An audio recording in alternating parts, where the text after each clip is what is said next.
ഇന്ന് ഞാൻ നിങ്ങളെ പരിചയപ്പെടുത്തുന്നത് വളരെ റെയറായിട്ടുള്ള അസറോളോ എന്ന് പറഞ്ഞൊരു ഫ്രൂട്ടിനെയാണ്. ഇത് കണ്ടോ, നമ്മുടെ നാട്ടിലെ നെല്ലിക്ക പോലെ തന്നെ വൈറ്റമിൻ സി ആയാലും വൈറ്റമിൻ എ ആയാലും വളരെയധികം സമ്പുഷ്ടമാണ്. കണ്ടോ, നെല്ലിക്ക ചാടുന്ന പോലെ ഇങ്ങനെ ചാടുന്നുണ്ട്. ഇതിന് ശരിക്കും പറഞ്ഞാൽ നമ്മുടെ ആപ്പിളിൻ്റെയും ചെറിയുടെയും കൂടെ ഒരു ടേസ്റ്റാണ്. ചെറിയുടെ മുഴുപ്പും ആപ്പിളിൻ്റെ ടേസ്റ്റും എന്ന് വേണേൽ പറയാം. അപ്പോൾ ഞാനിതെല്ലാം കളക്ട് ചെയ്ത് കൊണ്ടുവന്നിട്ടുണ്ട്. അതിനെ നല്ലോണക്ക് കഴുകി എടുത്തിട്ടുണ്ട്.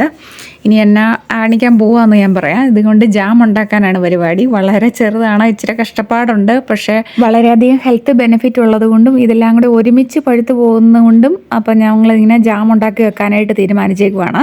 അപ്പോൾ ഇതിനെ ക്ലീൻ ചെയ്യാനായിട്ട് ഓരോന്നിനെ എടുത്തിട്ട് അതിൻ്റെ ഞെടുപ്പിൻ്റെ ഭാഗവും അതിൻ്റെ ബാക്ക് സൈഡും ഈ ആപ്പിളിൻ്റെ പോലെ പൂക്കൾ, ഉണങ്ങിയ പൂക്കളുള്ള ഭാഗവും ഇങ്ങനെ ഞുള്ളി എടുത്ത് കളയണം.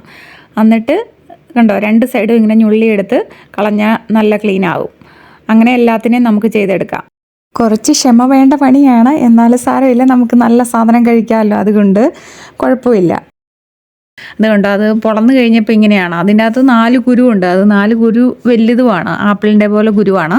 അപ്പം ക്ലീൻ ചെയ്ത ഫ്രൂട്ട്സിനെ എല്ലാം ഞാനിങ്ങനെ ഒരു സോസ്പാൻ്റെ അകത്തോട്ട് ഇട്ടുകൊണ്ടിരിക്കുകയാണ്. ഇനിയുണ്ട്, ഞാൻ പറഞ്ഞല്ലോ ഇത് ഇച്ചിരി ക്ഷമ വേണം, പക്ഷേ നല്ല രസമുണ്ട് കേട്ടോ, ഒരു ടൈം പാസ്സാണ്. ഇപ്പോൾ ഏകദേശം എല്ലാ ഫ്രൂട്ട്സും ഞാനിപ്പം ക്ലീൻ ചെയ്ത് ഇട്ടിട്ടുണ്ട്. ഇനി നമുക്കിതിനെ ഒരു സോസ്പാൻ്റെ അകത്തോട്ട് വെച്ചിട്ട് ചെറുതായിട്ടൊന്ന് കുക്ക് ചെയ്യണം. അപ്പം കുക്ക് ചെയ്യുമ്പോൾ നമ്മൾ വേറെ ഇതിൻ്റെ അകത്തൊന്നും ആഡ് ചെയ്യുന്നില്ല. ഏറ്റവും ലോ ഫ്ലെയിമിലാണ് ഇട്ട് വെക്കേണ്ടത്. ഒന്നും ഇപ്പോൾ ചേർത്തിട്ടില്ല, വെറുതെ ഇങ്ങനെ മൂടി വെച്ചിക്കോണം ചെറിയ ഫ്ലെയിമിൽ ആവി കൊണ്ട് ഇത് വേകാനായിട്ട്.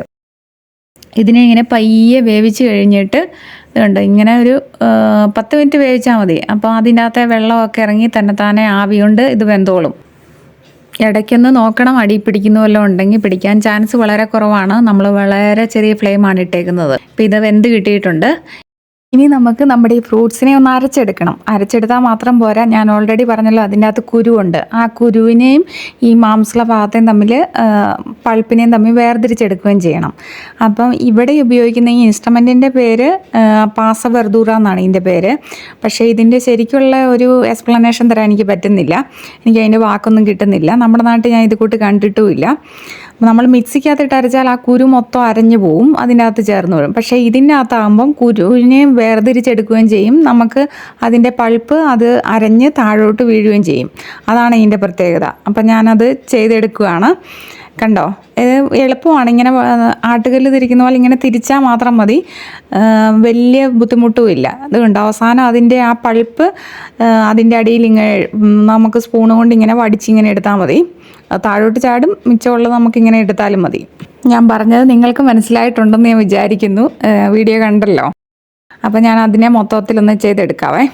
അപ്പോൾ ഇതാണ് നമ്മുടെ വേസ്റ്റ് എല്ലാം നമ്മുടെ ആ കണ്ടെയ്നറിനകത്ത് തന്നെ ഉണ്ടായിരുന്നു. ഇത് മൊത്തം വേസ്റ്റാണ് വന്നേക്കുന്നത്. അപ്പോൾ ഞാൻ പറഞ്ഞായിരുന്നല്ലേ നമുക്ക് ഉണ്ടായിരുന്നത് 3 കിലോയോളം ഫ്രൂട്ട്സ് ആയിരുന്നു. അതിലിപ്പം ബാക്കി മിച്ചം വന്നേക്കുന്നത് ഏകദേശം 1 കിലോയോളം പൾപ്പ് മാത്രമാണ് നമുക്ക് ശേഷിച്ചേക്കുന്നത്. ഇത് കണ്ടോ, ഈ വേസ്റ്റിൻ്റെ അതിനകത്ത് കുരു മാറ്റാനായിട്ട് അതിൻ്റെ നേരെ ഓപ്പോസിറ്റ് ഡയറക്ഷനിൽ തിരിച്ചു കഴിയുമ്പം അതിൻ്റെ അകത്തുള്ള വേസ്റ്റ് എല്ലാം നമുക്കിങ്ങനെ പുറത്തോട്ടും കളയാൻ പറ്റും. കണ്ടോ, ഇതാണ് ആ ഇൻസ്ട്രുമെൻറ്റ്. ഇതോടുകൂടി നമ്മുടെ ബുദ്ധിമുട്ടുള്ള പണികളെല്ലാം തീർന്നേക്കുകയാണ്. കണ്ടോ, അവസാനം നമുക്ക് കിട്ടിയ ഫ്രൂട്ട്സിൻ്റെ പൾപ്പ് ഇത്രയാണ്. ഇത് ഏകദേശം 1 കിലോ ഉണ്ട്. വേസ്റ്റ് ആണ് അപ്പുറത്തിരിക്കുന്നു. ഇനിയാണ് നമ്മൾ ജാമിൻ്റെ പരിപാടിയിലേക്ക് കയറുന്നത്. അപ്പോൾ നമ്മുടെ സോസ്പാൻ എടുത്ത് നമ്മൾ മീഡിയം ലെവൽ ഫ്ലെയിമിലോട്ട് കുക്ക് ചെയ്യാനായിട്ട് വെക്കുകയാണ്. ഇനി ഇതിനകത്ത് ചേർക്കുന്ന 1 and only ingredient sugar 300 gram ചേർത്തിട്ടുണ്ട്. ഇത്രയേ ഉള്ളൂ പണി. ഇനി നമ്മളൊരു 5-6 മിനിറ്റ് ഇതിൻ്റെ അകത്തുള്ള ജലാംശം ഒന്ന് വറ്റിച്ചെടുക്കാൻ വേണ്ടിയിട്ട് 5-6 മിനിറ്റ് ഇങ്ങനെ ഒന്ന് ഇളക്കിക്കൊണ്ടിരിക്കുക. കണ്ടിന്യൂസ് ഒന്നും ഇളക്കണ്ട, ജസ്റ്റ് ഒന്ന് മൂവ് ചെയ്തിട്ട് കൊടുത്താൽ മതി. പിന്നെ ഞാൻ പറഞ്ഞായിരുന്നല്ലോ ഇത് ആപ്പിളിൻ്റെ ഒരു മിനി വെർഷനാണെന്ന്. അതുകൊണ്ട് നിങ്ങൾക്കറിയാവുന്നതുപോലെ തന്നെ ഇതിൻ്റെ അകത്ത് പെപ്റ്റിനും ഉണ്ട്. പെപ്റ്റിൻ അടങ്ങിയത് കാരണം നമ്മൾക്ക് ആർട്ടിഫിഷ്യലായിട്ട് തിക്കനിങ് കൊടുക്കേണ്ട ഇൻഗ്രീഡിയൻസ് ഒന്നും നമുക്ക് ചേർക്കേണ്ട ആവശ്യമില്ല. നമ്മളിപ്പോൾ കടയിൽ നിന്ന് മേടിക്കുകയാണ്, അതിൻ്റെ അകത്തെല്ലാം ഈ പെപ്റ്റിൻ ആർട്ടിഫിഷ്യലായിട്ട് ചേർക്കുന്നുണ്ട്. ഇനി നമുക്ക് ബോട്ടിലെല്ലാം സ്റ്റെറിലൈസ് ചെയ്യാൻ വേണ്ടിയിട്ട് അവൻ്റെ അകത്തോട്ട് വെക്കാം. എൻ്റെ കഴിഞ്ഞ വീഡിയോയിലെല്ലാം നിങ്ങളിത് കണ്ടിട്ടുള്ളതാണല്ലോ അല്ലേ. പിന്നെ നല്ല രീതിയിൽ സ്റ്റെറിലൈസ് ചെയ്തെടുക്കുവാണെങ്കിൽ നമ്മുടെ ജാം എത്ര നാൾ വേണേലും കേടുകൂടാതിരുന്നോളും. എനിക്ക് 2 വർഷം വരെ എനിക്ക് എക്സ്പീരിയൻസ് ഉണ്ട്, അതിൽ കൂടുതൽ ഞാൻ നോക്കിയിട്ടില്ല. ജാമിൻ്റെ സ്മെല്ലും ഫ്ലേവറും ഒക്കെ ഒന്ന് കൂട്ടാൻ വേണ്ടിയിട്ട് ഞാൻ കോൺട്രോൾ എന്ന് പറഞ്ഞൊരു ലിക്വറാണ് ഉപയോഗിക്കുന്നത്. ഇതിന് ഓറഞ്ചിൻ്റെ ഫ്ലേവറാണുള്ളത്. ഓപ്ഷണലാണ്, ഇതില്ലെങ്കിൽ നമുക്ക് ലെമൺ ചേർത്ത് വേണമെങ്കിൽ അഡ്ജസ്റ്റ് ചെയ്യാം. പക്ഷേ ഇത് ചേർത്താൽ അതിൻ്റെ ലെവല് വേറെ ഒന്നാകും കേട്ടോ. ഈ നമ്മുടെ ജാമിൻ്റെ കുക്കിംഗ് ടൈം ഓക്കെ ആണെന്നുള്ള ടെസ്റ്റിംഗ് നടത്തുകയാണ് കഴിഞ്ഞ വീഡിയോയിലെ പോലെ. എല്ലാം ഓക്കെയാണ്, നല്ല പെർഫെക്റ്റ് ആയിട്ടുള്ള കൺസിസ്റ്റൻസിയാണ്. കണ്ടോ, താഴോട്ട് ഒട്ടും പോരുന്നില്ല. അതുപോലെ തന്നെ കളറ് നോക്കിയേ, നല്ല അടിപൊളി കളറ്. ഇനി നമ്മൾ നേരത്തെ സ്റ്റെറിലൈസ് ചെയ്ത് വെച്ച ബോട്ടിലൊക്കെ എടുത്തുകൊണ്ട് വരാം. 4 ഇവിടെ എടുത്തുകൊണ്ട് വെച്ചിട്ടുണ്ട് ഞാൻ.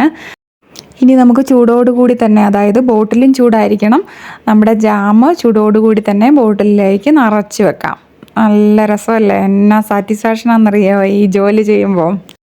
നല്ല കെയർഫുള്ളായിട്ട് ചെയ്യണം കേട്ടോ. പഞ്ചസാരയൊക്കെ ഉള്ള കാരണം നല്ല പൊള്ളൽ കൂടുതലായിരിക്കും. നല്ല സൂക്ഷിച്ച് തന്നെ ചെയ്യണം. 2ാമത്തെ ബോട്ടിൽ നിറഞ്ഞുകൊണ്ടിരിക്കുകയാണ്. ഇതിൻ്റെ എല്ലാം നമ്മൾ വക്ക് വരെയാണ് നിറയ്ക്കുന്നത്. ഇനി ഒരു ബോട്ടിലിനൂടെ ഉള്ളതുണ്ട്. അപ്പം 4 3 ബോട്ടിൽ നിറഞ്ഞു കിട്ടിയിട്ടുണ്ട്. എല്ലാത്തിനെയും നല്ലോണം കടച്ച് അവിടെ വെയിറ്റ് ചെയ്യുക. ക്ലിക്ക് എന്നുള്ള ഒരു ശബ്ദത്തിന് വേണ്ടിയിട്ടാണ് നമ്മൾ വെയിറ്റ് ചെയ്യുന്നത്. അതിനുശേഷം നമുക്ക് ഇഷ്ടമുള്ള സ്ഥലത്ത് കൊണ്ട് സൂക്ഷിച്ച് വെക്കുക. എത്ര നാൾ വേണേലും ഇരുന്നോളും. അപ്പോൾ ഇതുപോലുള്ളൊരു മറ്റൊരു വീഡിയോയിൽ നമുക്ക് വീണ്ടും കാണാം. അപ്പം വീഡിയോ സബ്സ്ക്രൈബ് ചെയ്യാതെയാണ് കാണുന്നതെങ്കിൽ സബ്സ്ക്രൈബ് ചെയ്യണേ, സപ്പോർട്ട് ചെയ്യാനും മറക്കല്ലേ. താങ്ക്